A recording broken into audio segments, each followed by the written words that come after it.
దేవునికి స్తోత్రం కలుగును గాక. ప్రభువునందు ప్రేమైన దేవుని బిడ్డలకు ప్రభు నామములో శుభములు కలుగును గాక. ఈరోజు మన నేటి వాక్యము 144వ కీర్తన 2వ వచనం. నా జనులను నాకు లోపరుచువాడై ఉన్నాడు. దేవుడు తన పరిశుద్ధ వాక్యం దీవించును గాక. చూస్తే ఇక్కడ దావీదు కీర్తనలో దావీదు అంటున్నటువంటి చక్కని మాట, ఆయన నా జనులను నాకు లోబరిచివాడై ఉన్నాడు. అంటే జనులను లోబరిచివాడే దేవుడు, ఉన్నటువంటి దేవుడు. ఎందుకంటే నాకు ఆశ్రయ దుర్గమగు యెహోవా సన్నిధింపబడును గాక. ఆయన నా చేతులకు యుద్ధము, నా వ్రేళ్లకు పోరాటము నేర్పువాడై ఉన్నాడు. ఆయన నాకు కృపానిధి, నా కోట, నా దుర్గము, నన్ను తప్పించువాడు, నా కేడము, నేను ఆశ్రయించువాడు. అంటే దేవుని గురించి పొగుడుతూ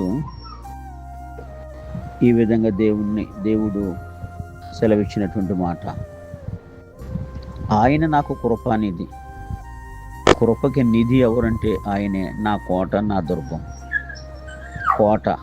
కోటను కూడా ఎవరు కూడా ఏం చేయలేరు. నా దుర్గాన్ని కూడా నన్ను తప్పించువాడు. ఇంకా నా దుర్గము, నా కోట, నా కృపానిధి, ఆయన నన్ను తప్పించువాడు, నా కేడెము, నేను ఆశ్రయించువాడు. ఇవన్నీ కలిగినటువంటి దేవుడు ఆయన నా జనులను నాకు లోబరుచువాడై ఉన్నాడు. జనులను దావీదుకు లోపరిచే దేవుడు. ఈ విధంగా జనులు ఆయన మాట వినేటట్లు చేసేది కూడా ఈయనే. కాబట్టి ఆలోచన చేస్తే కీర్తనలో చక్కని మాట సెలవిస్తూ, నా ఆశ్రయ దుర్గమగు యెహోవా సన్నిధింపబడును గాక అని చెబుతూ, నా కోట అంటే ఇంకా నా కోట, కృపానిధి, నా కోట, నా దుర్గమును తప్పించేవాడు. అంటే దావీదు జనులకు దేవుడు ఎంత కాపుదలగా ఉన్నాడు అనేది ఒకసారి మనం ఆలోచిస్తే ఈ వచనాన్ని బట్టి అర్థమవుతుంది. కృపానిధి అంటాం కదా, యెహోవా కృప కలిగిన వాడు. ఈయన కృప ఇంకెవరికి లేదండి. ఈయన ఒక్కడే కృప చూపే దేవుడు. ఇంకా కోట అంటే ఇంక ఈ కోటలోనికి ఎవడో చొరబడగలడు. ఆయనే కాపుదలుగా ఉంటే, ఆయనే కోటగా ఉంటే, ఆయనే దుర్గముగా ఉంటే, ఆయనే కీడముగా ఉంటే ఆయన ఆశ్రయించినప్పుడు ఎవరు ఈయన దగ్గరికి, ఈయనలోనికి, ఈ ప్రజల మధ్యకి వచ్చి ఆ ప్రజల్ని ఏ విధంగా చెరగొని పోవడానికి, యుద్ధం చేయడానికి ఎవరికి అధికారం లేదు. కాబట్టి ఇక్కడ అన్నాడు, ఆయన నా జనులను నాకు లోబరుచుకోవడం.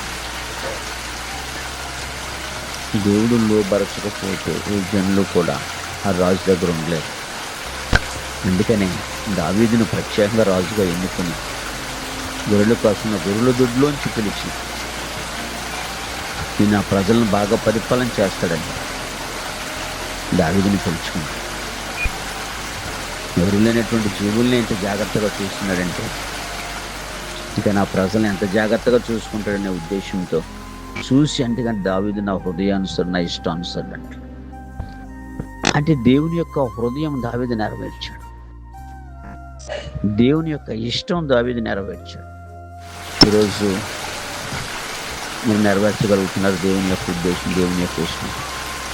ఎక్కువ స్తుతించేవాడు, ఎక్కువ ఆరాధించవచ్చు, ఘనపరిచేవాడు. అందుకని నా జనులను నాకు లోబరిచేవాడని. ఆయన లోబరచకపోతే జనులు కూడా ఆయన దగ్గర ఉండలేరు, నిలబడలేరు. కాబట్టి దేవుడే దావీదు యొక్క మరి సింహాసనానికి, దావీదు యొక్క ప్రజలకి ఆయన తోడుగా ఉండి నడిపిస్తూ, అంతేకాకుండా లోబడాలి కదా, తిరగబడాలన్నా లోబడాలన్నా ఆయనే చేయాలి. మనం ఆయన చేస్తేనే